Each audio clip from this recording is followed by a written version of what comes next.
Well, folks, we are headed to camp again.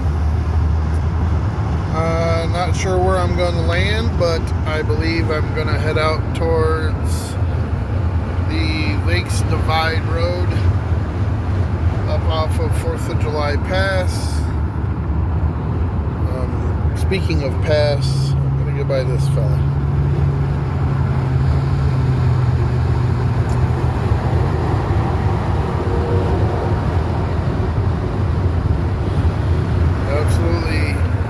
Gorgeous scenery going by Lake Coeur. Just everything out here is beautiful. We will talk to you again when we get there or closer.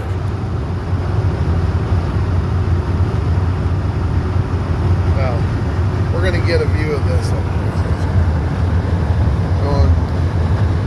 Just water, mountains, and trees everywhere. If you don't like that, boy, don't come here, because there isn't much more than that in this area. Well, actually there's a lot, but it's absolutely beautiful. See you in a bit. Well, we have reached Lakes Devide Road and headed up. Still pretty early Friday afternoon, so maybe all the crazy side-by-side people are not out of work yet. Unless they're like work for a company like mine that generally doesn't work Fridays. I tend to work Fridays, at least for 4 to 6 hours, whatever. Overtime never hurts, and help keep production up. That's the main thing. A pretty important job. Not just me, but our company as a whole. So, do some pretty important stuff. Not everybody would agree with that. I don't know if they would argue the importance of it, but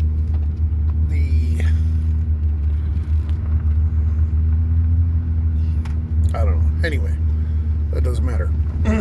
I love my job. I'm proud to have it. I'm proud to do it. And it's very important. So, to this weekend, it's supposed to get pretty cold, and my tent kind of met a demise last weekend, and is no longer functional. And it's supposed to get pretty cold at night, down close to freezing, if not below freezing. The boys decided to stay. Well, I kind of decided that the boys are going to stay in town, and I'm just going to stay in the car. I do have another small pop-up tent, but I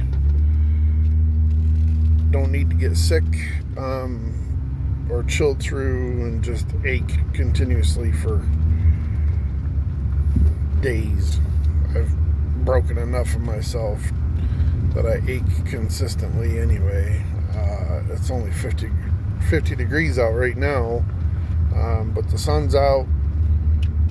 I'm probably not going to stay at either one of the two pull-offs that I did before. I think I might go out a little further.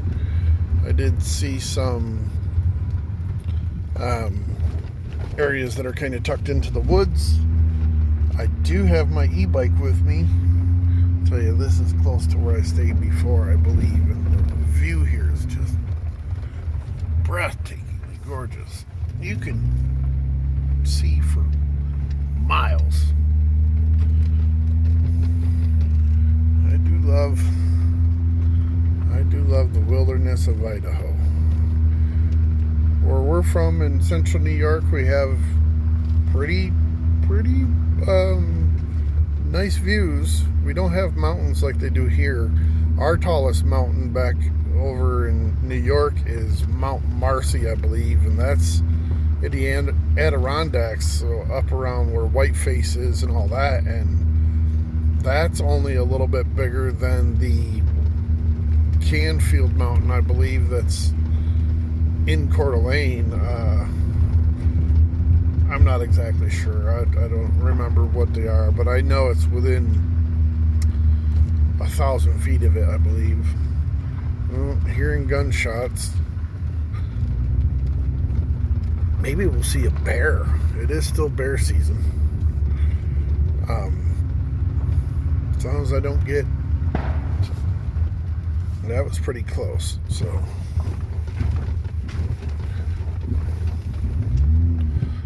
I don't know if they're just shooting to shoot or if they're actually hunting.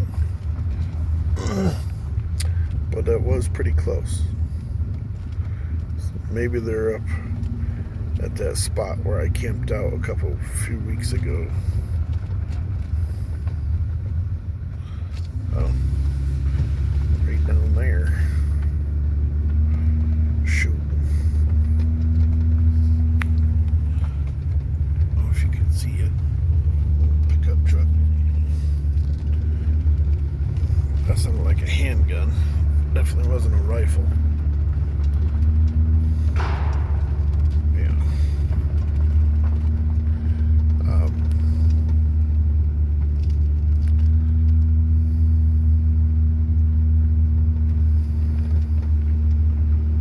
Anyway, I kind of lost my train of thought. Yeah, we have some real nice views back home in central New York and New York State as a whole. Just a lot of different areas. Most people, I guess, from my experience, living in Tennessee and then coming here and just different places I've been, talking to folks, most people don't even realize that New York State isn't just a city. They're like, I tell people, I'm from central New York. They're like, you lived in Central Park? I'm like, yeah, absolutely. And then you tell them, like, we grew up hunting and fishing and snowmobiling and boating and, hiking and camping and all that. And literally you could walk out the back door of where I grew up, and I grew up in the country. We were surrounded. We had some small acreage or whatever, but a lot of farmland, dairy farms, forests everywhere, state land everywhere. You can literally just go camping and fishing and target practice like they do here, just everything.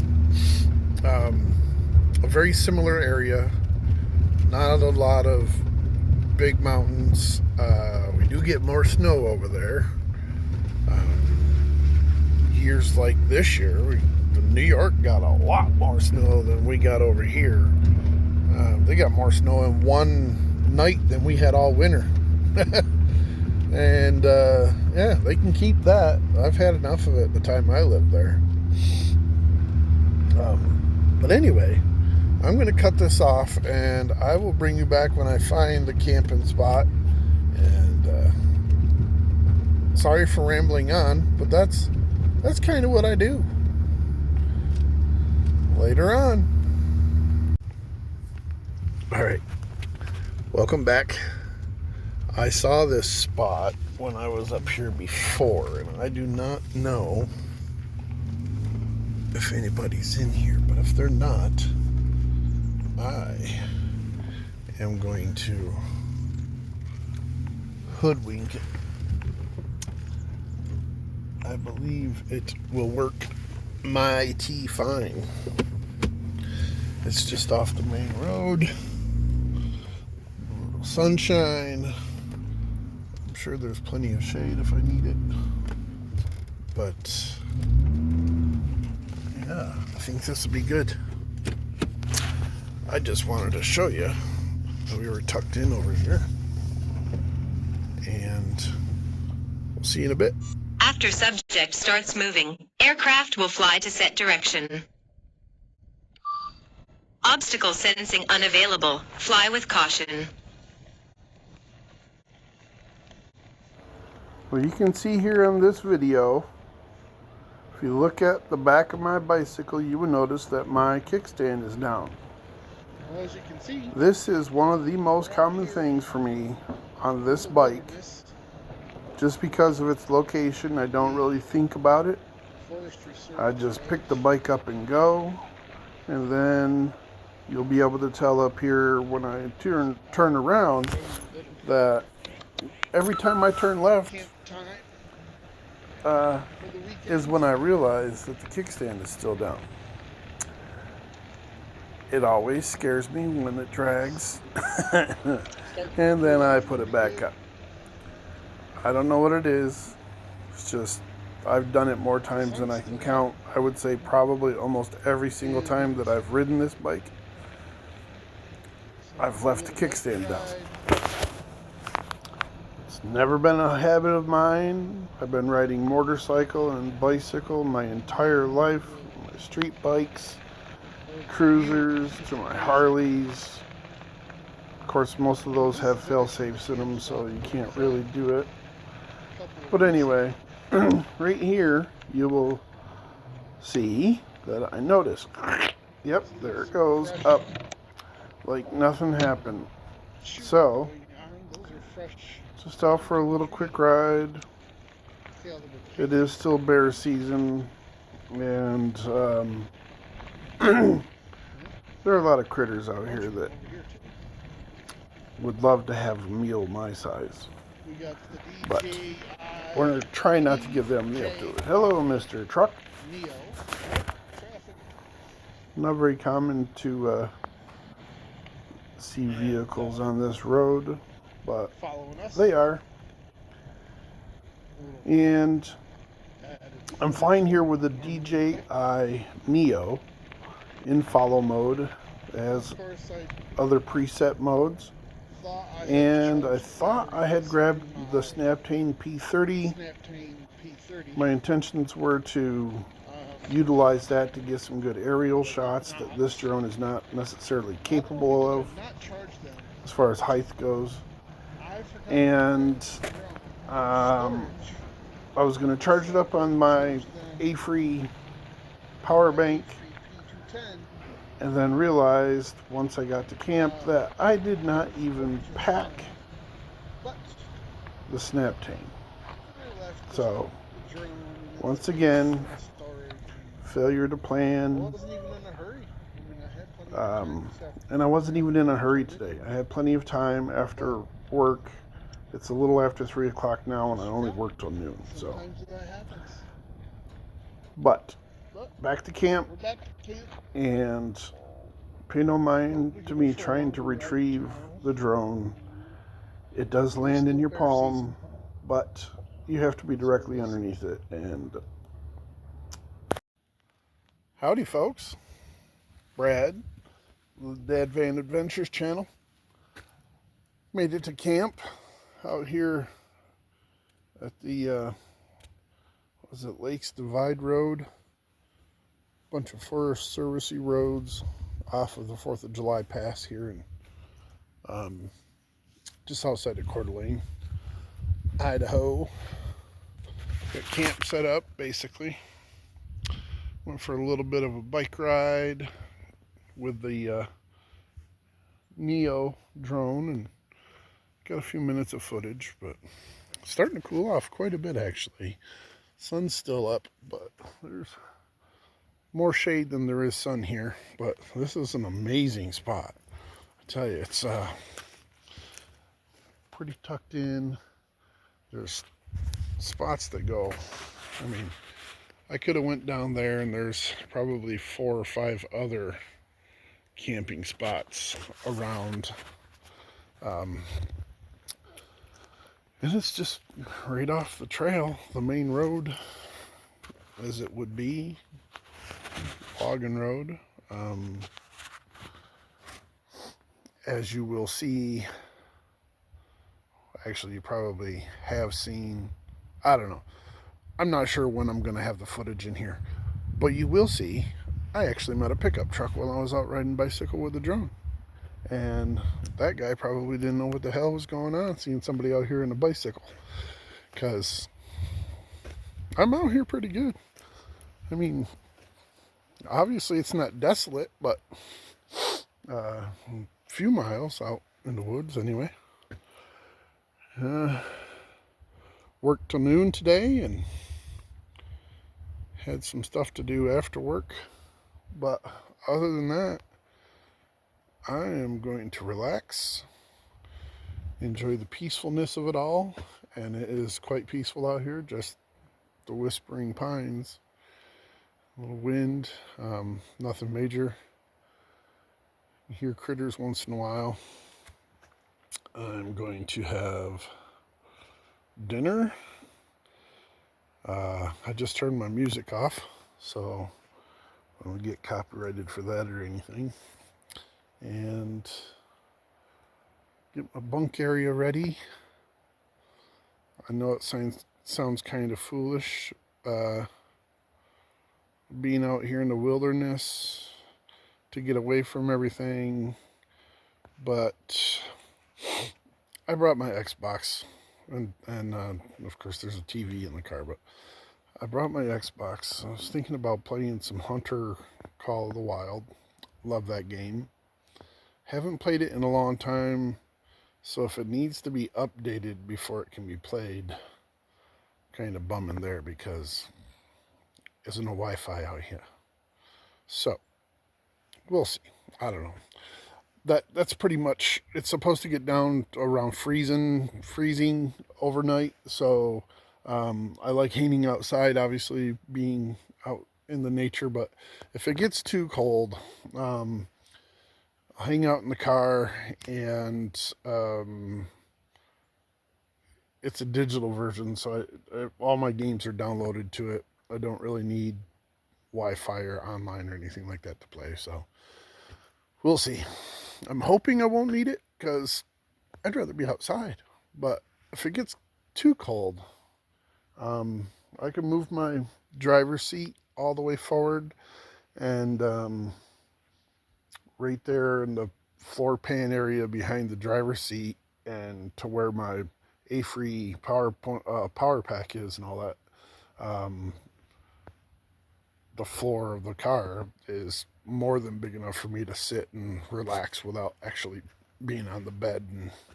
And with the pantry underneath my bunk, that's about an added 5 inches. So I don't have as much headroom clearance as I used to have, but I'm so thankful to have that pantry area because I literally have that thing stocked full of all the food that I need, except for the stuff that obviously I have to put in my refrigerator, which I'm also thankful for. And yeah. Speaking of that, I'm pretty sure I know what I'm going to have for dinner tonight. And I really don't record cooking and all that stuff. I see a lot of other YouTubers do it. Excuse me. They're out camping. I really like Camping with Champion and Random Adventures 2.0. I watch those guys consistently. Steve Wallace, of course. I miss Steve so much when he was gone for all that. My heart goes out to him, and experiencing everything that he went through. I mean, we all go through stuff, but yeah, it's rough. But I'm glad to see that he's back. And I watch a couple others. Bomb Outdoors, I believe it is. Baum.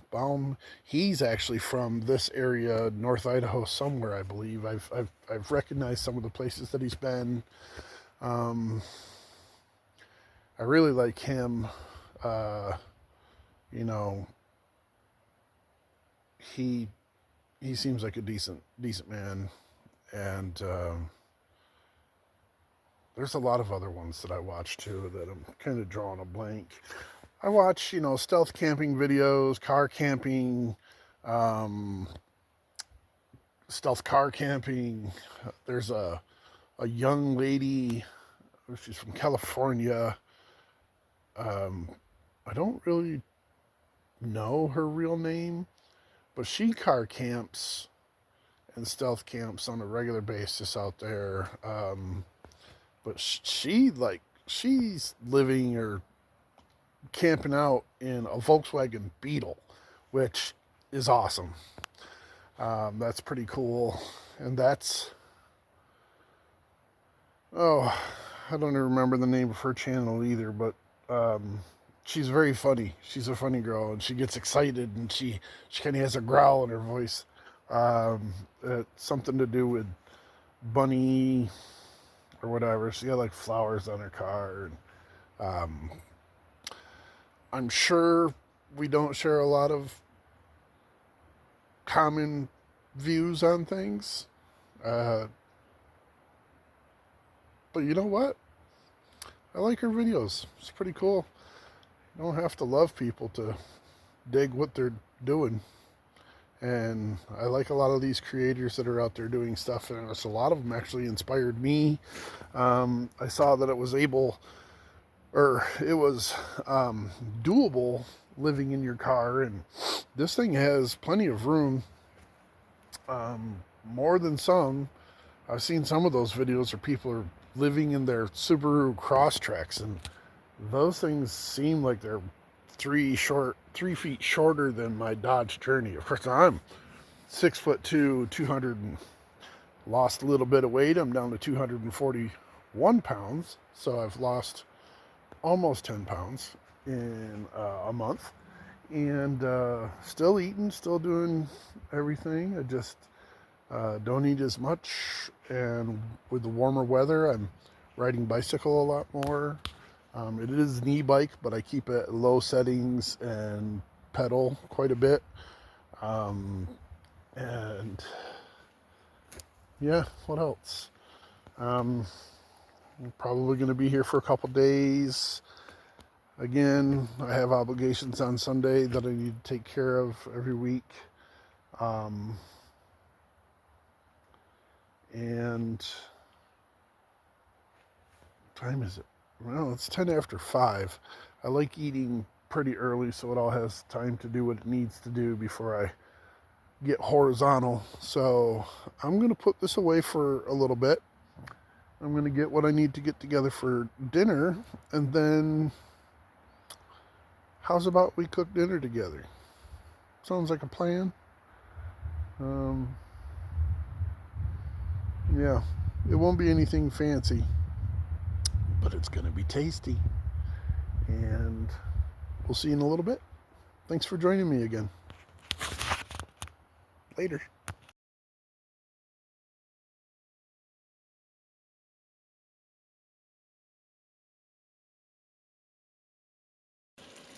All right, as promised, I'm cooking dinner. I got some beef tips and gravy, and I'm warming up, and I'll turn that down a little bit, and I have some water going, boiling as it would be, to make some tasty taters. I love these things. Idahoan, I tell you, I am definitely a mashed potato and gravy kind of guy, as most of you could probably tell by looking at my somewhat robust figure. It has definitely cooled off. In the last 20 minutes, it's dropped probably, I don't know, maybe 7, 8 degrees, which is pretty quickly, but the sun's going down. Sun's going down slowly. I'm not sure what time sunset is, but it's only 5:30. I put out a trail cam just to see if I can catch anything passing through. It's over there in the tree. Got the bunk kind of just chilling. I didn't really show you before, but let's see if I can show you now. Move a couple things here, just so I can get underneath there. This is the pantry. As you can tell, there is plenty of food in there, and I have other provisions in that rifle case that is under my power bank and my refrigerator. Yeah, under that. And I will not go hungry. The only way I'll go hungry is if I'm incapacitated to the point where I'm just laying in my bunk and I can't move enough to get underneath it to get to the food. Which is kind of sad to think of, the reality of that. But I'm sure stranger things have happened. My water seems to be just about ready. Absolutely digging this little USB rechargeable faucet. I tell you, fill this 3-gallon jug at Walmart, or actually the Safeway over by the hospital has it. Cost me like $1.80 to fill it. 3 gallons of nice fresh filtered, they say, water. Yeah, and faucet works pretty good. I'm looking into a rooftop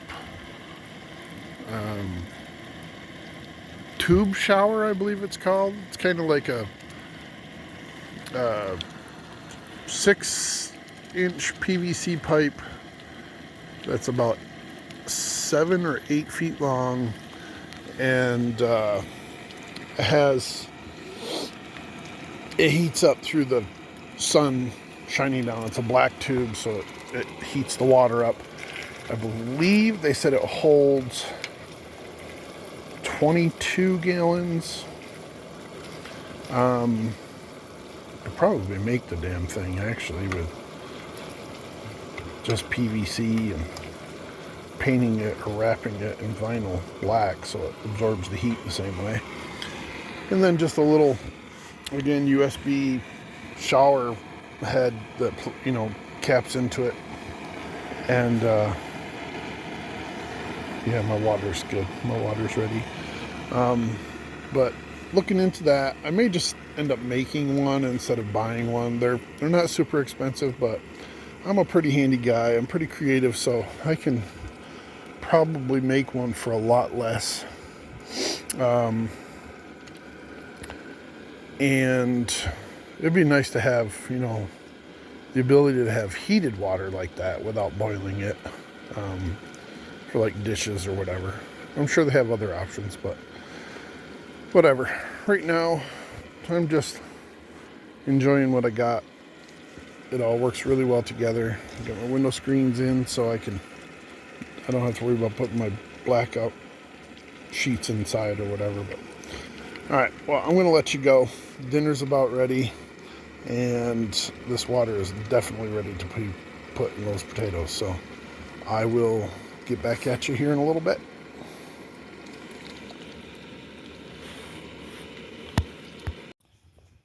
Well, hey there, folks.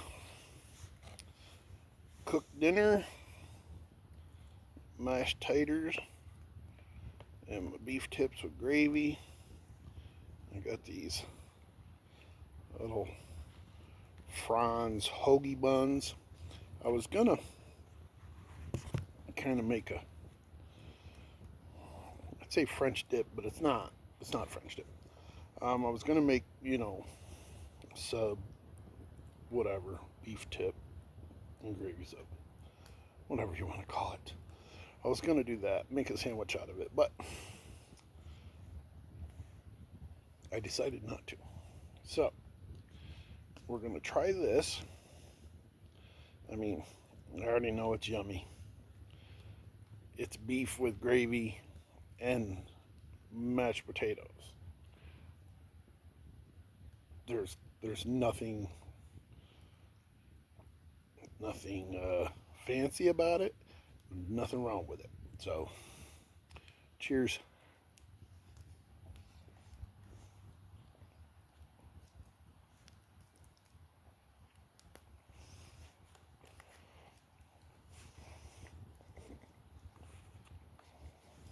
Mm-hmm.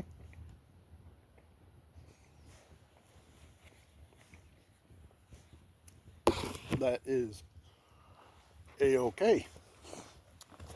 I'm going to adjust myself a little bit here so I can get out of that smoke. And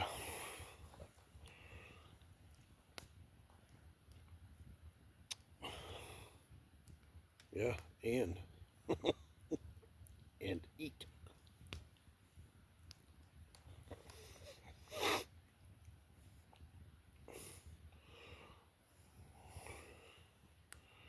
I just got off the phone with my wife.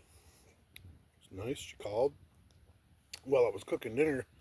That's why the video ended so quickly.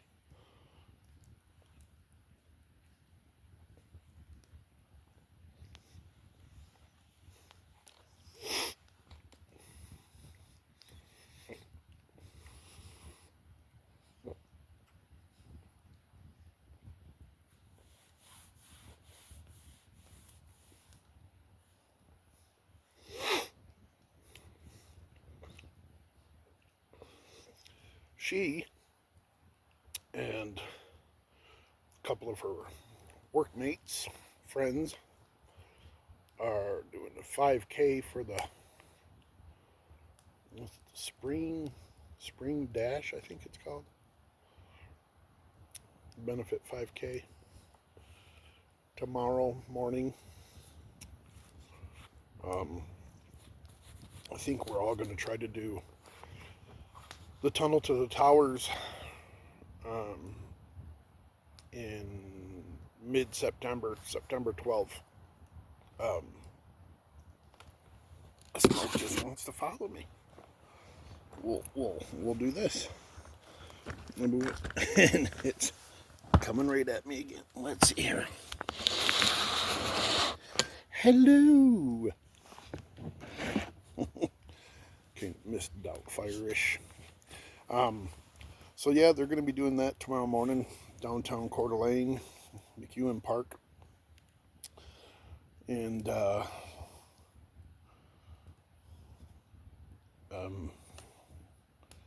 so that'll be good for them.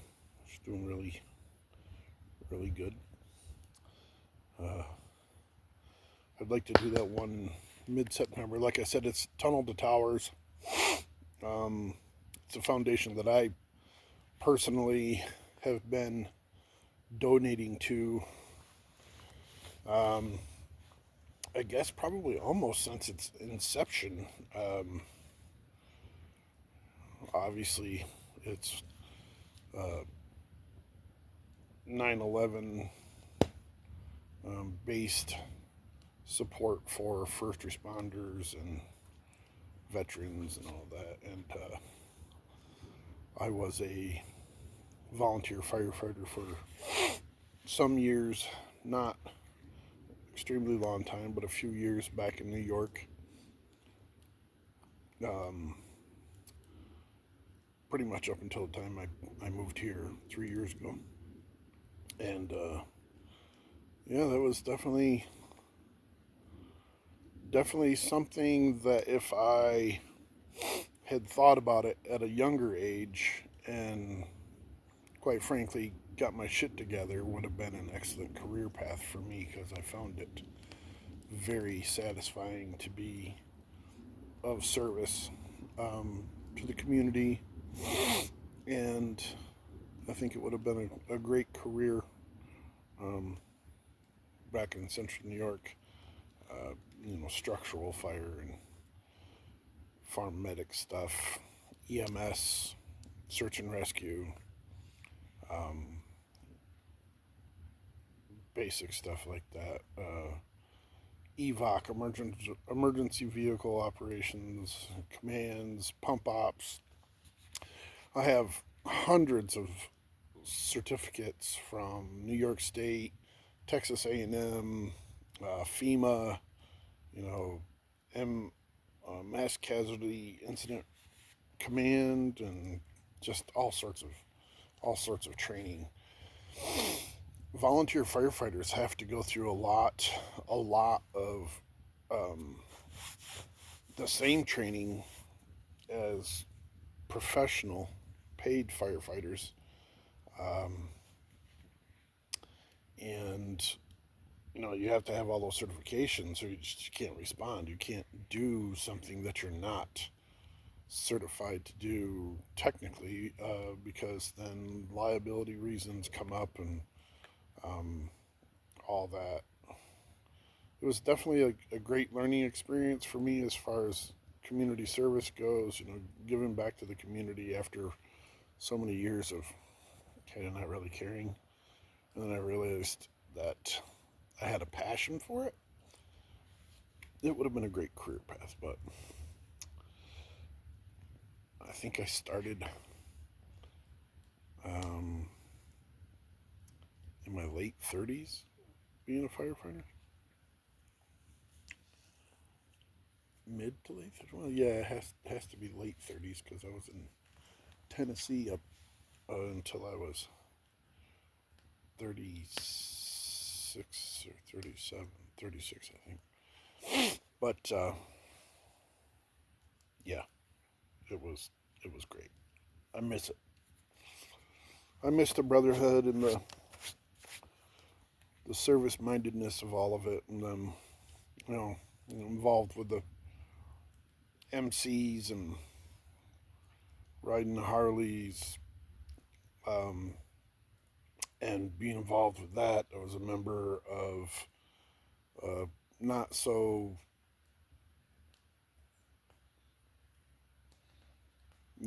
community minded motorcycle squad,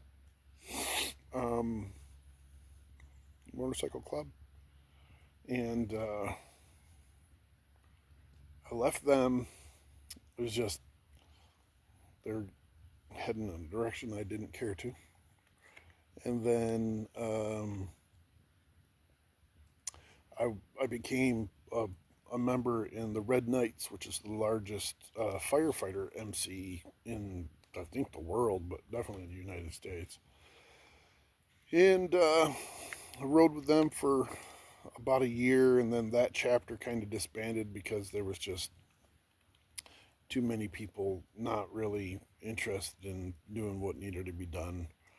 So I guess pretty much almost everybody from that chapter of the Red Knights went to the last club that I was affiliated with, or I was actually an officer in. I was the secretary in all of the MCs clubs that I was in, and then I got offered the vice president position in a different MC that was more outlaw affiliated, and they rode with the pagans and all that, but I had no interest of being part of that world. You know, I ran in a lot of those circles when I was younger, and that was not beneficial. So, but the last club I was with was a law enforcement motorcycle club, the Hades Hounds, and that was a great brotherhood. There was a lot of great moments and memories made while I was in that club. And I was in that club probably right up until maybe about a year before I came here, and left on good terms. I wasn't out bad or anything like that. It was just um, I I knew that I was not going to be there. There's no chapter out here. There wouldn't be a chapter here, I don't believe. There's a, HA is over in Spokane, and then we have Brother Speed here. We have the Banditos that ride through Coeur d'Alene occasionally from up north. Um, I've seen, I want to say the Gypsy Jokers, Gypsy Jokers, and the Booze Fighters come through. Actually, my boys and I ate breakfast at Denny's, and there was a bunch of Booze Fighters in there, which I thought was pretty cool. They know about the MC stuff, and they've been around it pretty much their whole lives. Since they were babies, I was affiliated or in a club, and I miss my Harleys though. I do miss my bikes, but all things happen for a reason. So I'm gonna shut this down, charge my phone a little bit because I'm terrible at keeping my phone charged when I'm out here. And I'm gonna eat this dinner, and then we'll get back into something. Who knows what later on.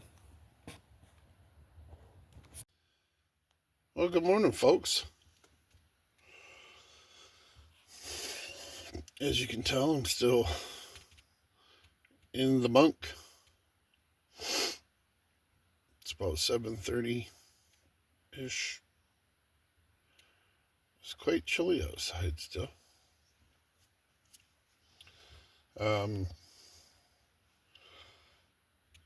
Yeah, my phone got pretty low last night. I put it in the car to charge.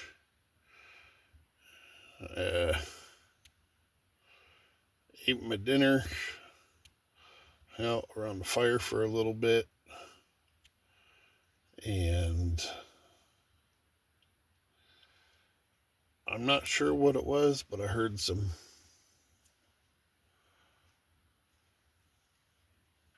I don't know if it was growling or I don't know.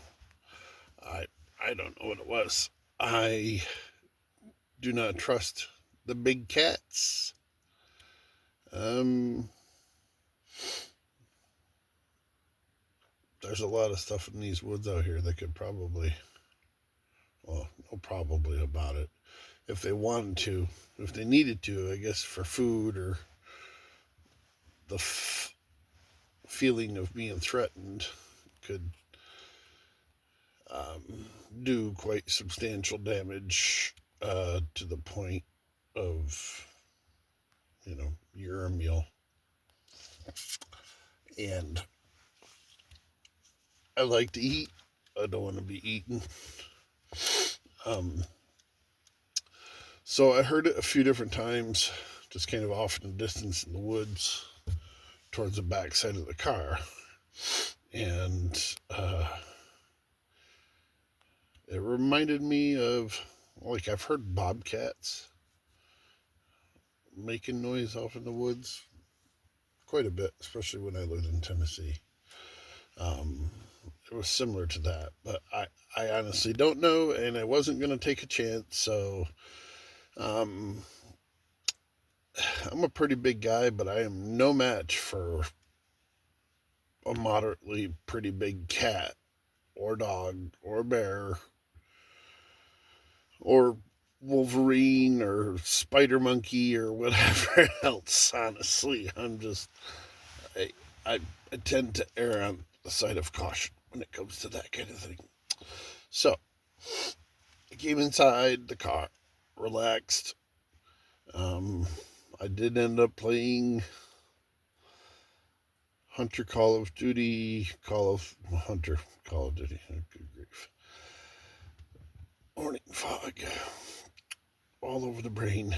I did end up playing Hunter Call of the Wild for, I don't know, probably an hour. Maybe not even that long. It's pretty cool just to kind of relax here, be warm and comfortable, cozy, stretched out on my bunk.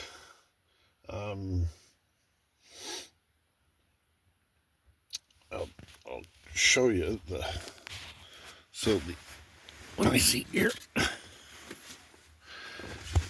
Xbox is down there, and TV, power supply, all that good stuff. And the TV is on a hinge, so it just goes back out of the way and kind of straps out of the way so it doesn't hinder my view out the back window. So yeah, hung out doing that, and then talked to my wife on the phone a couple different times, talked to Bradley Jr., and then just kind of laid here in the dark for a little bit and fell asleep around 9:30, I think it was, give or take. Slept really well. It did get very cold out there. It's not too bad in here, and I have this thrift store sleep bag, my fleece. I have the fleece kind of as a guard on the back side of me against the outer wall, the door, and all that stuff, just as a chill barrier, I guess. But I am about to get up and spare you the torment of watching me warm up my breakfast. I'm not quite sure how I'm going to do it yet. I do have a little 12-volt plug-in I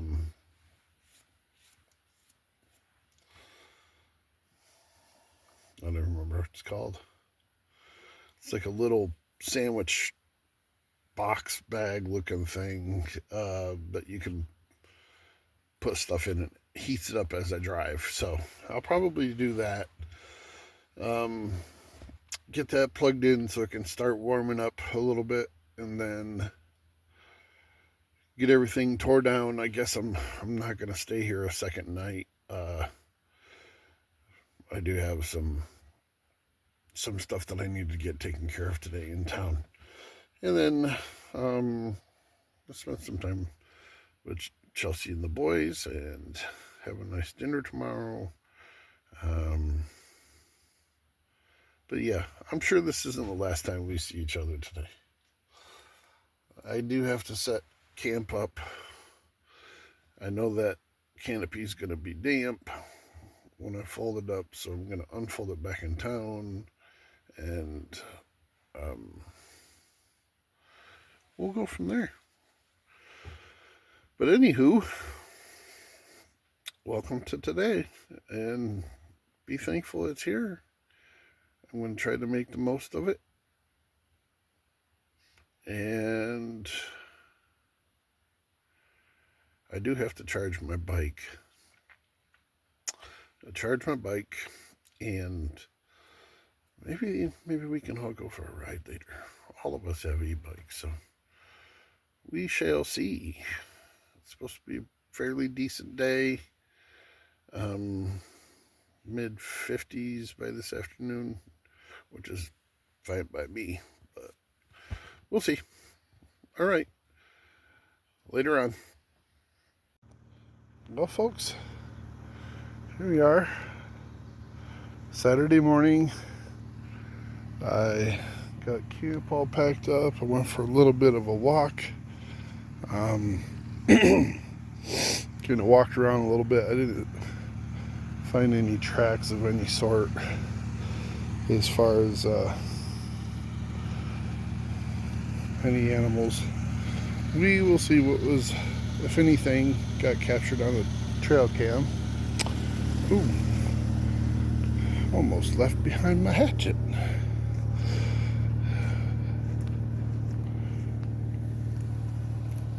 Can't have that. But yeah, camp's all packed up, bike's loaded.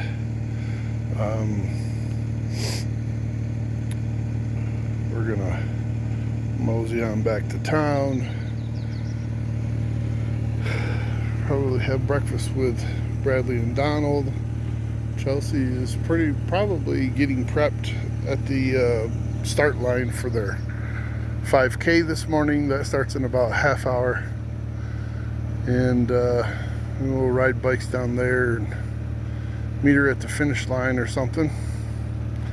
But it's been a beautiful camp. I'm definitely gonna try to get this spot again when it's warmer and able to be outside more, because this is, I would imagine this is probably a pretty popular spot for disbursement camping.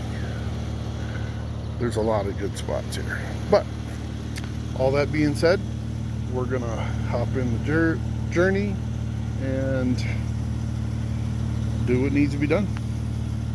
Maybe we'll see you again. Maybe this will be it. We'll find out.